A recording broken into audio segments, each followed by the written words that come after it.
Emilio Zola 5915 building by MasArqs in Wilde, Argentina. Located in the town of Wilde, Avellaneda, it is situated on a typical plot of land with a width of 8.66 meters and a depth of 35.15 meters, whose implantation responds to a previous study of the environment, sunlight, and the needs of a residential building.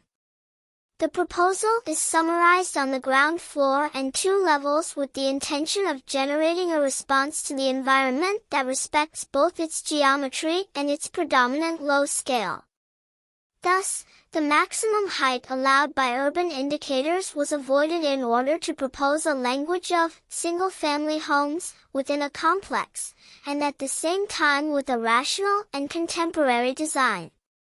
Morphologically, it is composed of 2 main bodies that adopt the full width of the lot and are linked through a vertical permeable circulation core that allows private patios to be generated in the units, giving them the character of a house.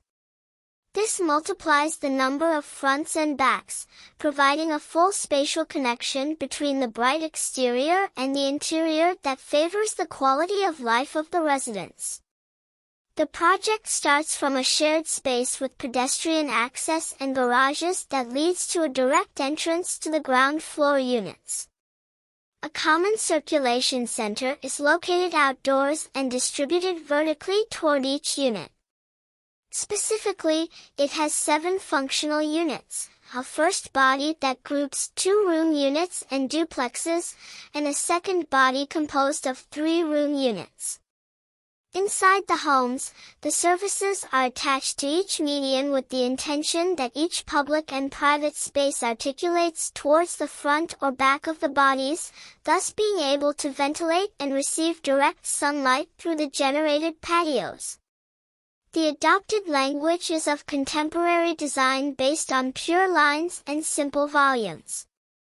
Thus, the aesthetics adopt a monochromatic range in white and gray tones. The structure is realized with reinforced concrete and beams with expanded polystyrene bricks. As for the exterior finish, it is a white paint coating whose color is maintained inside each home to reinforce the idea of exterior-interior continuity. As for the carpentry, the A30 line of Aluar was used, allowing for large windows. Finally, the sloping roof allows for mezzanines to be generated within it in the second-floor units. Both the patios on the ground floor and these mezzanines materialize the original idea of grouped singularities, a building that does not seem like such but rather a group of houses.